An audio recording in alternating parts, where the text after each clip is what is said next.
ప్రతి లాయర్కి తెలుసండి. ప్రతి లాయర్కి ఇది ఫండమెంటల్స్ అన్నమాట. ఇప్పుడు A to Z దాకా ఎట్లా అయితే కుర్రోడు నేర్చుకుంటాడో లాలో ప్రవేశించంగానే క్రిమినల్ సైడ్ నేర్చుకునేవాడికి తెలుసు.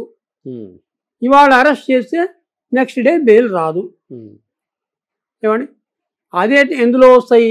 చిన్న చిన్న కార్ యాక్సిడెంట్లు, అటువంటి విషయాల్లో అనుకోకుండా జరిగిన యాక్సిడెంట్లో వీడి తప్పే ఉంటుంది. అన్ని కాంప్రమైజ్కే పోతాయి ఆ కేసులన్నీ. అందుకని అలాంటి కేసుల్లో బెయిల్ ఇస్తారు. కానీ ఇలాంటి కేసుల్లో కాదు. ఇలాంటి కేసుల్లో ఇన్వెస్టిగేషన్ అవ్వాలి, ఎవిడెన్స్ కలెక్ట్ చేయాలి వాళ్ళు. నేనే కనుక లాయర్ అయి ఉంటే చంద్రబాబు నాయుడికి ఎవరు ఏమనుకున్నా సరే, సార్ నేను బెయిల్ పుష్. ఇద్దరు ఎంపీలకు నేను అదే చెప్పేస్తాను. నా దగ్గరికి ఇద్దరు రాజ్యసభ ఎంపీలను పిలిపించుకున్నారు. ఒకడు అల్లాడి రాజకుమారు, ఇంకొక ఆయన చార్టెడ్ అకౌంటెంట్, ఆయన కూడా రాజ్యసభ మెంబర్. చిక్కా రామచంద్రయ్య, ఆయన కూడా రాజ్యసభ. ఇద్దరు సీటింగ్. అప్పుడు టీడీపీ ఎంపీలు వాళ్ళు, రాజ్యసభ ఎంపీలు. వాళ్ళిద్దరు నన్ను జూబ్లీ హిల్స్ లో వాళ్ళది ఆఫీస్ ఉంది, అల్లాడి రాజకుమార్ది ఆఫీస్ ఉంది, అక్కడికి నన్ను పిలిచారు. పిలిచి, సార్ మేము స్టేట్ బ్యాంక్ ఆఫ్ ఇండియా మహబూబ్ నగర్లో లోన్ తీసుకున్నాం, ఆ లోన్ని వేవ్ చేయించాలి, వన్ టైం సెటిల్మెంట్ చేయించాలి, ఇంతకి సెటిల్ చేయించండి అన్నారు. నేను సెటిల్ చేయిస్తా, కానీ వన్ టైం అంటే వన్ టైమే, మొత్తం అమౌంట్ ఒకేసారి కట్టేసేయాలి. కడితేనే సెటిల్మెంట్. అంతే కదండి, వన్ టైం సెటిల్మెంట్ అర్థమే అది కదా. దాని పేరే ఓటీఎస్. అవును, మీరు దాన్ని ఇన్స్టాల్మెంట్లో ఇస్తానంటే కుదరదు అని చెప్పారు. లేదు మేము ఇన్స్టాల్మెంట్లో ఇస్తామన్నాడు. ఇద్దరు రాజ్యసభ మెంబర్స్. ఈ మాటలు జరగక ముందు నాకు బ్రేక్ఫాస్ట్ ఆఫర్ చేశారు. ఒక ఆయన ఇట్లా కూర్చున్నాడు, ఒక ఆయన పక్కన కూర్చున్నాడు. వకీల్ సాబ్ ఇడ్లీ తిని బాగుంటుంది, ఇడ్లీ చేస్తున్నారు, నేను తింటూ పోతున్నా, వాళ్ళు ఇడ్లీ చేస్తూ పోతున్నారు. సరే శుభ్రంగా తిన్న తర్వాత డిస్కషన్ స్టార్ట్ అయింది. డిస్కషన్ ఫస్ట్లోనే చెప్పేసి, ఓటీఎస్ అంటే వన్ టైం సెటిల్మెంట్, మీకు వన్ టైం సెటిల్మెంట్ అంటే ఒకేసారి కట్టాల్సి వస్తుంది, దానికి ప్రిపేర్ అయితే నేను పోయి మాట్లాడొస్తాను, లేదా మాట్లాడి. ఒకటి పాయింట్. సెకండ్, నా ఫీజు ఇంత అవుతుంది. ఎప్పుడైతే ఫీజు చెప్పానో రమ్మని లేచారు. ఏం వకీల్ సాబ్ మా దగ్గరే ఫీజు అడుగుతావు, మాతో ఏమైనా పనులు చేయించుకోవాలి, నువ్వు భలే ఉన్నావే, మమ్మల్ని ఫీజు అడుగుతావు నువ్వు. సార్ నాకు ఎవరైనా ఒకటే సార్, మా ఫాదర్ అయినా నేను ఫీజు అడుగుతాను. వకీల్ సాబ్ లక్షణం అది. అంతే కదండి, అంతే కదండి. ఇష్టం ఉంటే ఇవ్వండి, లేకుంటే లేదు అన్న.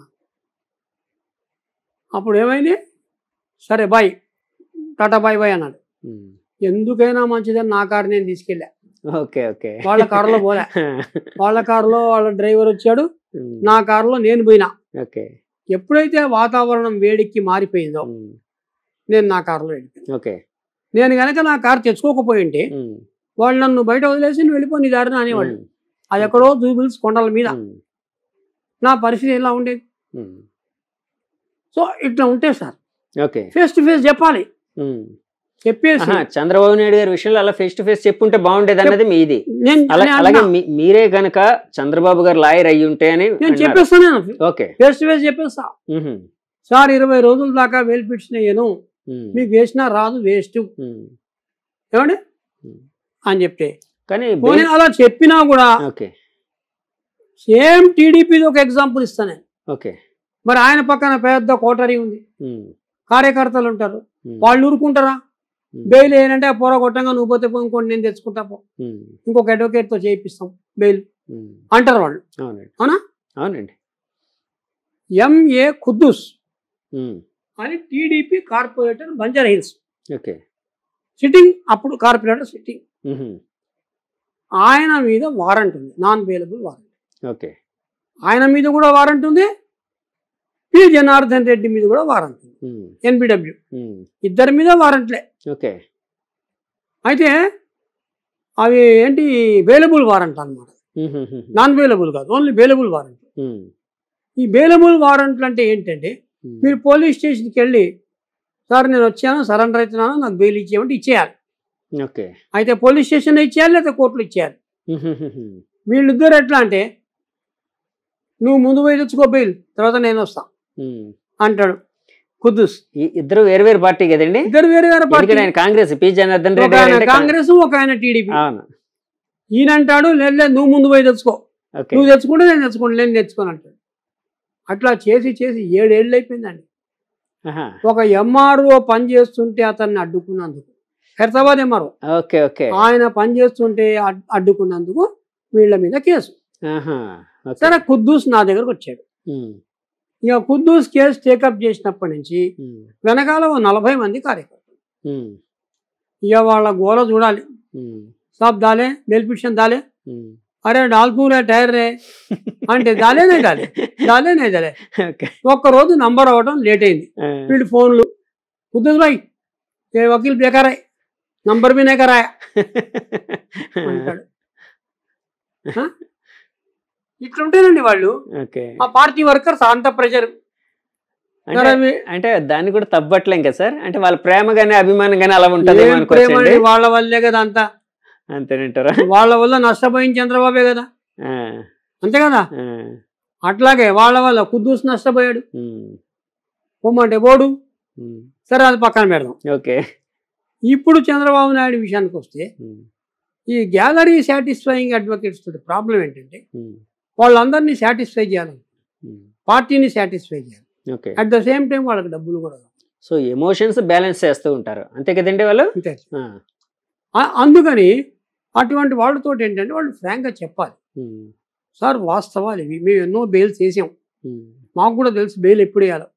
ఇవాళ కేసు బుక్ చేసే గంటలో బెయిల్ ఏమని కాదు, కొంత టైం ఇవ్వాలి మనం, ఓ 20 రోజులు ఆగుదాం తర్వాత బెయిల్ వేద్దాం అంటే చంద్రబాబు నాయుడు ఏమంటాడండి, ఏమండి మాకు తెలియదు మీకే తెలియాలి ప్రొసీజర్. అంతే కదండి. అవును, మీకే తెలియాలి ప్రొసీజర్, మీరు ఫాలో అవ్వండి అంటారు కదా. అంతే తప్ప లూత్రా చెప్పింది కాకుండా అట్లా కాదు గంట సేపట్లో బెయిల్ వేసేయాలి అని ఎవరు అనరు. అక్కడ మీరు కంట్రోల్ చేయాలి, మీ క్లయింట్ని కంట్రోల్ చేయాల్సిన బాధ్యత మీదే, అడ్వకేట్ మీదే ఉంటుంది. అడ్వకేట్ మీద ఉంటుంది. ఈ రోజు నువ్వు ఆ పని చేయకుండా 6 గంటల సేపు అనవసరంగా వాదించి, ఆ వాదించడం కూడా ఎట్లాగండి ఏదో గుర్రపందాల్లో పరిగెత్తినట్లు పరుగులు. అరెస్ట్ చేశారు, బెయిల్ పిటిషన్, రిమాండ్ చేశారు, క్వాష్ పిటిషన్, వాళ్ళేమో కస్టడీ పిటిషన్ వేశారు, వెంటనే నువ్వు కౌంటరు, ఆ కస్టడీ క్వాష్ చేయమని వాళ్ళు ఇంకొక పిటిషన్, ఏసీబీ కోర్టులో బెయిల్ రాకపోతే హైకోర్టులో బెయిల్, హైకోర్టులో బెయిల్ రాకపోతే సుప్రీంకోర్టులో బెయిల్ పిటిషన్. ఇలా వీళ్ళు 21 రోజులు కూడా ఏదో ఒక కోర్టులో ఏదో ఒక పిటిషన్ వేస్తూనే ఉన్నారు. ఏదో ఒక పిటిషన్ మీద ఈ 21 రోజులు చంద్రబాబు నాయుడు ఇష్యూనే. సార్ దీని మీద యాక్చువల్గా జడ్జి గారు కూడా ఇరు వర్గాల్ని మందలించారు అని కొన్ని వార్తలు అయితే వచ్చాయండి. అంటే సరి చూసుకోండి, పదే వేస్తూ ఉంటే మేము అంటే ఎప్పుడు దాన్ని పరిశీలించాలి, ఎప్పుడు మీకు తీర్పు చెప్పాలి అని అన్నట్టు కొన్ని వార్తలు అయితే వచ్చాయి. అవును మరి. అవునండి. అవును. అట్లా మీరు పిటిషన్ల మీద పిటిషన్లు వేసేసి జడ్జిల మీద ప్రెషర్ తెచ్చేసి ఆర్డర్ ఇస్తావా సస్తావా అనేటట్లు బిహేవ్ చేస్తే జడ్జిలు ఇరిటేట్ అయిపోతారు. ఎందుకంటే వాళ్ళకి ఇది ఒకటే కేసు కాదు, బోల్డ్ ఉంటాయి కేసులు. ఒక లిస్ట్ లోపల ఒక రోజుకి 60 కేసులు ఉంటాయి.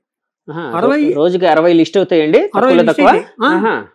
60 కేసుల్లో మొన్న చూడండి 67వ కేసు అది, మొన్న 67వ నంబరు. అంటే మిగతా 66 కేసులు ఇంపార్టెంట్ కేసులే, ప్రతి ఒక్కటి ఇంపార్టెంటే. అక్కడ ఎంత ఇంపార్టెంట్ అంటే అది కొన్ని కోట్ల రూపాయల డీలింగ్స్ ఉంటాయి అన్ని కూడా అలాంటివి.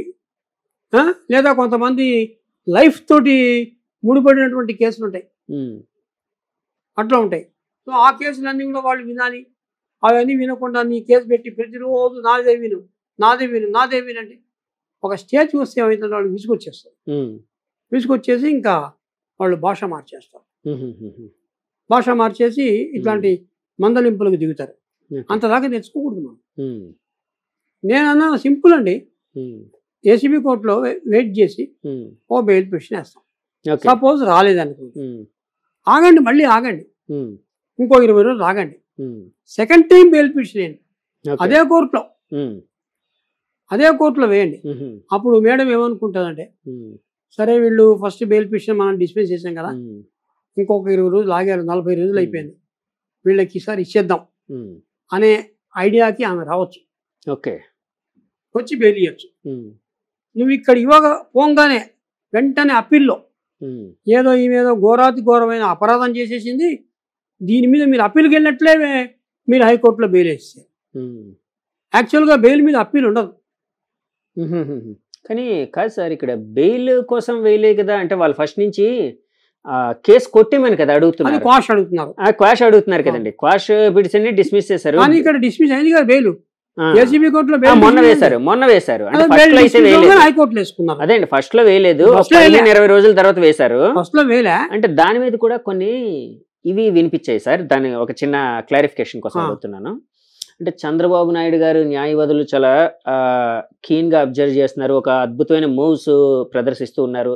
సో అందుకే వెంటనే బెయిల్ పిటిషన్ వేయలేదు, కొంతకాలం తర్వాత క్వాష్ అనే దాన్ని వేశారు. అంటే వాళ్ళు ఆయన మీద పెట్టిన సెక్షన్లే తప్పు అని కొట్టేయమని ఇచ్చారు, అది అవ్వలేదు కాబట్టి ఆఖరికి బెయిల్ పిటిషన్ వేశారు, ఇలాగని చెప్పి కొంత అంటే ఎనాలిసిస్ అయితే బయట నడుస్తుందండి. దాని మీద మీ కామెంట్ ఏంటి సార్? ఇప్పుడు 409 అనే సెక్షన్ అయితే ఉందో దాన్ని రద్దు చేయమని వీళ్ళు క్వాష్ చేశారు.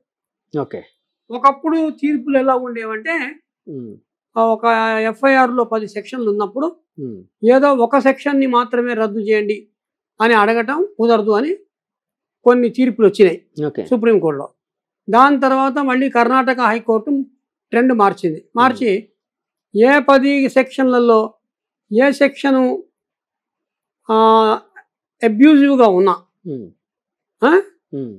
లేదంటే అది ఒక టైం వేస్ట్ సెక్షను, దానివల్ల ఎవరికి ఉపయోగం లేదు అనేటువంటి భావన కనుక ఉంటే ఆ ఒక్క సెక్షన్ని రద్దు చేయొచ్చు అని చెప్పి మళ్ళా కర్ణాటక హైకోర్టు తీర్పు ఇచ్చింది. దాని మీద సుప్రీంకోర్టుకి వెళ్ళారు. సుప్రీంకోర్టు కూడా అవును కరెక్టే, ఆ ఒక్క సెక్షన్ రద్దు చేయొచ్చు అని తీర్పు వచ్చింది. ఆ తీర్పుని బేసిస్ చేసుకొని లూత్రా గారు మన హైకోర్టులో 409ని రద్దు చేయమని అడిగారు. అయితే 409 రద్దు చేయాలా అనేది వద్దా అనే దాని మీద కొన్ని ట్రయబుల్ ఇష్యూస్ ఉన్నాయి. అంటే విచారణ జరపాల్సినటువంటి అవసరం ఉంది, విచారించదగ్గ విషయాలు ఉన్నాయి. అన్ని విషయాలు ఉన్నప్పుడు ఆ సెక్షన్ ఈ స్టేజ్లో మేము రద్దు చేయము, ఇంకా ఛార్జ్ షీట్ కూడా ఫైల్ చేయకముందే మేము రద్దు చేయము అని చెప్పి హైకోర్టు తీర్పిచ్చింది. సో 409 ఎప్పుడైతే ఉందో 10 years ఇంప్రిజన్మెంట్ దానికి, కాబట్టి ఆయన అరెస్ట్కి దోహదపడింది ఆ సెక్షన్. ఆ సెక్షన్ వల్లే బెయిల్ రావట్లేదు. ఇప్పుడు 499 ఉండబట్టే బెయిల్ రావట్లేదు. అది ఉంది కాబట్టి అది నాన్ బెయిలబుల్ సెక్షన్ కదండి. Non bailable. ఓకే, ఆ సెక్షన్ లేకపోతే ఎప్పుడో వచ్చేది ఆయనకి, ఎప్పుడో వచ్చేసేది బెయిల్. ఓకే, అట్లాగనమాట. ఆ ఒక్క సెక్షన్ వల్ల వచ్చిన ప్రాబ్లం. సార్ 409 అంటే ఇక్కడ చాలా మంది తెలుగుదేశం మద్దతుదారులు ఏమి అంటే వాళ్ళ లీగల్ టీం కానీ ఆరోపించింది ఏంటంటే, కావాలని చెప్పి 409 సెక్షన్ని ఫ్రేమ్ చేశారు, ఆయన పరిధిలోకి రారు. యాక్చువల్గా 409 సెక్షన్ ఏదైతే ఉందో అది పెట్టేటప్పుడు హైయర్ అఫీషియల్, ఒక గవర్నమెంట్ అధికారి అయితే హైయర్ అఫీషియల్కి చెప్పాలి, ఆయన పర్మిషన్ తీసుకోవాలి. ఇక్కడ ఆయన ముఖ్యమంత్రిగా చేసినప్పుడు కేసు కాబట్టి, సో ముఖ్యమంత్రి కంటే కూడా హైయర్ అఫీషియల్ గవర్నర్ కాబట్టి గవర్నర్ గారి పర్మిషన్ తీసుకోవాలి, తీసుకోలేదు, ఆయనకి తెలియపరచలేదు, ఇలాంటివన్నీ అన్నారండి. దీని మీద ఏంటి సార్? అదంతా కరెక్టే. 409 అనేది criminal breach of trust by public servant. Okay, ఒక పబ్లిక్ సర్వెంట్ కానీ, ఒక బ్యాంకర్ కానీ, ఒక మర్చెంట్ కానీ, ఒక ఏజెంట్ కానీ, ఈ నలుగురిలో ఎవరైనా సరే క్రిమినల్గా నేరపూరితంగా నమ్మక ద్రోహం చేస్తే అది 409 సెక్షన్ అప్లై అవుతుంది. ఓకే, కానీ ఇక్కడ మీరు చెప్పినట్టుగా చంద్రబాబు నాయుడు గారికి ఏదన్నా ఇంత ప్రాపర్టీ అప్పజెప్పింది లేదు, అక్కడ ఎంట్రస్ట్మెంట్ ఉండాలి. ట్రస్ట్ అనేది ఇంపార్టెంట్. ఓకే, నమ్మాలి, నమ్మే ఆయనకు అప్పజెప్పాలి. ఈ రెండు ఇంపార్టెంట్ ఎలిమెంట్స్. ఓకే, సో ఎవరు నమ్మారు, ఎవరు ఇచ్చారు, ఎవరు ఆయన దగ్గర ఇంత డబ్బు పెట్టారు, పెట్టిన తర్వాత నా డబ్బు నాకు ఇవ్వమంటే లేదు అంటే అప్పుడు breach of trust, criminal breach of. అసలు డబ్బే లేదు, ఆయన డబ్బుని హ్యాండిలే చేయలేదు. అలాంటప్పుడు ఈ 409 అనేది అట్రాక్ట్ కాదు. అందుకని అందరూ చెప్తున్నారు అనమాట. ఓకే 409 అప్లై కాదు. కానీ ఆంధ్ర గవర్నమెంట్ ఏం చేస్తుంది, అప్లై కాదని వాళ్ళకి తెలుసు. ఓకే ప్రస్తుతానికి పెడదాం. ఎట్లా ఉంది అడ్వకేట్లో మా దాంట్లో కూడా ఎట్లా ఉందండి, ఒకరిని అరెస్ట్ చేయించాలి, బెయిలబుల్ సెక్షన్ పెడితే వాడు అరెస్ట్ అవుతాడా? అవ్వడు కదా. 498 ఒక్కడు పెడితే అరెస్ట్ చేయట్లే ఎవరు కూడా. అందుకని 498తో పాటు వీడు కర్రతో తల బగలు కొట్టాడని 307 పెడతాం. Attempt to murder. Attempt to murder పెట్టాం కానీ వాడికి బెయిల్ రాదు. ఓకే వాడు కొట్టింది లేదు, వాడు తల పగిలింది లేదు. అది పెడితే కానీ వాడికి జైలు ప్రాప్తించదు. ఓకే అందుకని అడ్వకేట్లు చేసే మాయాజాలంలో అది కూడా ఒకటి. సార్ ఇప్పుడు చంద్రబాబు నాయుడు గారి విషయానికి వస్తే అంటే 409 సెక్షన్ పెట్టాల్సినంత నెసెసిటీ అక్కడ లేదా అండి? అంటే కావాలని వీళ్ళు ఏమైనా ఫ్రేమ్ చేశారా ఆయనకి బెయిల్ రాకుండా జైల్లో ఉండాలి అన్నది? అంతే అంతే. అట్లాంటిది ఏదైనా ఉందా అండి? కావాలని ఫ్రేమ్ చేసిన సెక్షన్ అది. ఓకే అంతకంటే ఏం లేదు. అది కనుక ఫ్రేమ్ చేయకపోయింటే ఈ పాటికి ఎప్పుడో బయటకు వచ్చేవాడు. 4th డేనో 5th డేనో బయటకు వచ్చేసాడు అంతే. ఓకే అట్లా చేస్తారండి. చంద్రబాబు నాయుడే కాదు, మేము కూడా ఎవరినన్నా ఆపోజిట్ వ్యక్తుల్ని మేము వాళ్ళని నడిపేదలుచుకుంటే ఉన్న సెక్షన్లు లేని సెక్షన్లు అన్నీ కలిపి పెడతాం.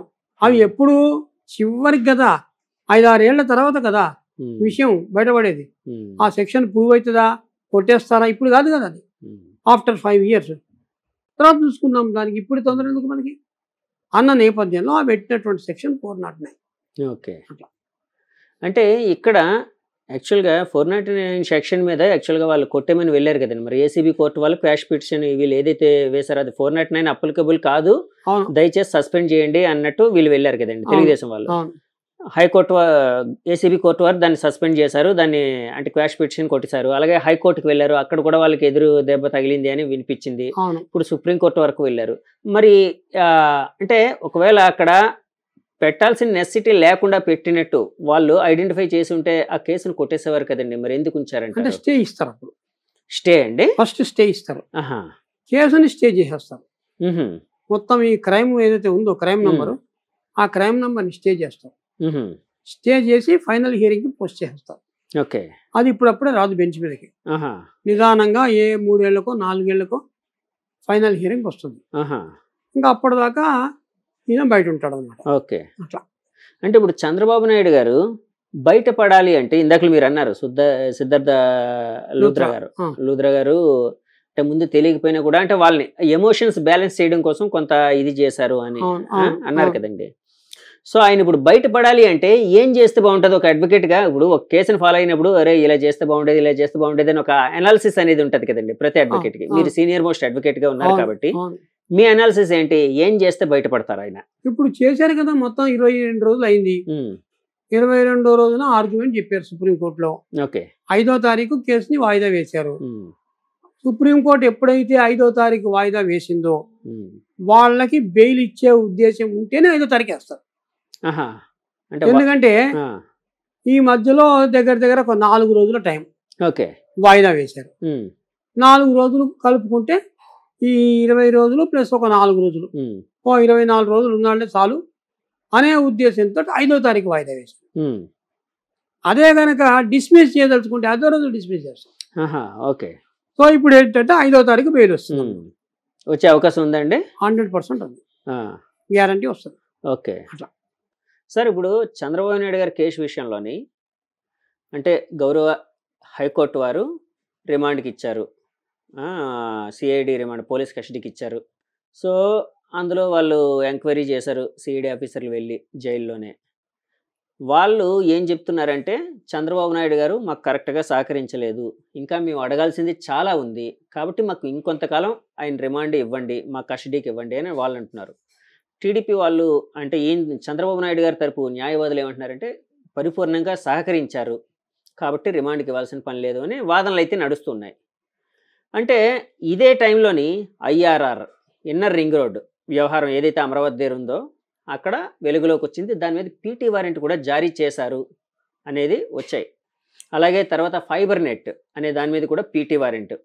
సో అసలు పీటీ వారెంట్ అంటే ఏంటండి? పీటీ వారెంట్ ఎందుకు జారీ చేస్తారు? ఏ విధంగా ఒక మనిషిని అంటే వాళ్ళు హోల్డ్ చేయడం కోసం చంద్రబాబు నాయుడు గారిని అంటే జైల్లో ఉంచడం కోసం ఈ పీటీ వారెంట్లు అనేవి హోల్డ్ చేస్తూ ఉన్నారా, అంటే పెడుతూ ఉన్నారా?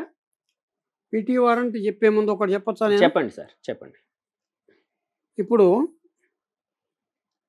హైకోర్టు గనక తలుచుకుంటే ఒక special judge for ACB cases, ఒక స్పెషల్ కోర్ట్ కాన్స్టిట్యూట్ చేసి టీడీపీ పార్టీ తరఫున 100 కోట్లు డిపాజిట్ చేయాలి. ఓకే. వైఎస్ఆర్సీపీ తరఫున 100 కోట్లు డిపాజిట్ ఏమండి? ఓకే. సరే, ఒక కోర్టు హాలు, కోర్టు సిబ్బంది వాటిని తలుచుకుంటే 5 రోజుల లోపల కారంచేడు స్పెషల్ కోర్టు కాన్స్టిట్యూట్ చేసినట్టుగా ఇక్కడ కూడా కోర్టు కాన్స్టిట్యూట్ అవుతుంది. ఓకే. అయిన తర్వాత మీరు బెయిలు, జైలు, క్వాషు అని పక్కన పెట్టేదాం. స్టార్ట్ చేసేసి ట్రయల్. ఓకే. ఈ కేసులో ట్రయల్ స్టార్ట్ చేయండి. ఒకవేళ వైఎస్ఆర్సీపీ కనుక ప్రూవ్ చేయలేకపోతే ఈ 100 కోట్లు టీడీపీకి పోవాలి. ఒకవేళ టీడీపీ కనుక వైఎస్ఆర్సీపీ చెప్పినట్లుగా వీళ్ళు కనుక నేరం చేసి ఉంటే ఈ 100 కోట్లు వైఎస్ఆర్సీపీకి పోవాలి. దానికి మీరు సిద్ధమా? బహిరంగ న్యాయస్థానం కండక్ట్ చేయండి. ఏమండి? చెప్పండి, దానికి మీరు సిద్ధమా అంటే ఇప్పుడు అసలు దొంగ బయటపడతాడు అన్నమాట. వాళ్ళ దగ్గర డాక్యుమెంట్ లేవు, వాళ్ళ దగ్గర సాక్ష్యం లేదు. క్యాబినెట్ మీటింగ్ అయిందా లేదా, క్యాబినెట్ మీటింగ్లో డెసిషన్ తీసుకున్నారా లేదా, పిలిపియండి అందరినీ. ఆ రోజున క్యాబినెట్ ఎవరెవరు, క్యాబినెట్ మినిస్టర్స్ ఎవరు, వాళ్ళందరినీ పిలిపియండి. పిలిపించి వాళ్ళతోటి మీరు డిస్కస్ చేయండి. ఒక కోర్టు ప్రొసీడింగ్స్లోనే వాళ్ళతో సాక్ష్యాలు చెప్పించండి. మొత్తం 3 నెలల లోపల ఈ కేసు ఫైనల్ అయిపోతుంది. ఓకే. టోటల్గా అప్పుడు ఈ 100 కోట్లు ఎవరికి పోవాలి? ఓకే. నువ్వు వాళ్ళకి ఇవ్వడమా, వాళ్ళు నీకు ఇవ్వడమా? 100 కోట్లు ప్రజాధనం అనేది దుర్వినియోగం అయింది అంటున్నారు కదండి. ఇప్పుడు 100 కోట్లు కాన్సెప్ట్ అన్నారు కదండి మీరు. అంటే వీళ్ళకి వాళ్ళకి అంటే ఇది దొంగ బయటపడడం కోసం మీరు అంటున్నారా? అవును. అంటే ఎవరు తప్పు చేశారు అనేది బయటపడడం కోసం, అంతేనా అండి? అంతే. ఆ కైండ్ ఆఫ్ ఇది. సార్, ఇప్పుడు కారంచేడు స్పెషల్ కోర్ట్ అప్పుడు అన్నారు కదండి, దానికోసం ఒక్కసారి చెప్పండి సార్, ఏం జరిగింది సార్ అప్పట్లోనే కారంచేడు స్పెషల్ కోర్ట్ అన్నారు? అక్కడ ఎస్సీలు ఉంటారు కదా, ఆ ఎస్సీలని తీసుకెళ్ళి గుండ్లు కొట్టించేసి వాళ్ళందరూ చాలా తీవ్రంగా అవమానపరిచి వాళ్ళకి అవమానం చేశారు. అది చాలా పెద్ద ఇష్యూ అయిపోయింది కారంచేడులో. అటువంటి విషయంలో ఒక కోర్టు పెట్టారు. గవర్నమెంట్ పెట్టిందండి? గవర్నమెంట్ అంటే హైకోర్టు వారు పెట్టారండి, గవర్నమెంట్ ఇనిషియేషన్ తో పెట్టారా? ఈ high court chief justice chief minister తోటి కన్సల్ట్ అయ్యి పదాలు తెలియని పెదవులకు అమృత వాక్యం అమ్మ. సంతానలేమి సమస్యతో బాధపడుతున్న ప్రతి స్త్రీమూర్తి బాధను మేము అర్థం చేసుకోగలం. 49 వరల్డ్ బెస్ట్ ఎంబ్రియాలజీ ల్యాబ్ మరియు జిల్ట్రిక్స్ అలారం సిస్టాన్ని మొట్టమొదటిసారిగా ఏపీ మరియు తెలంగాణలో ఈ నెల 9న ప్రముఖ సినీ నటి స్నేహ, స్పెయిన్ దేశానికి చెందిన international senior embryologist Javier Herrera గారు ప్రారంభించారు. ఈ శుభతరుణంలో రక్త పరీక్షలు, AMH test, RBS, semen analysis, ultrasound scan, follicle scan ఈ నెల 31 వరకు ఉచితంగా అందిస్తుంది. 49 అంటే సంతానం, 49 అంటే సంతోషం.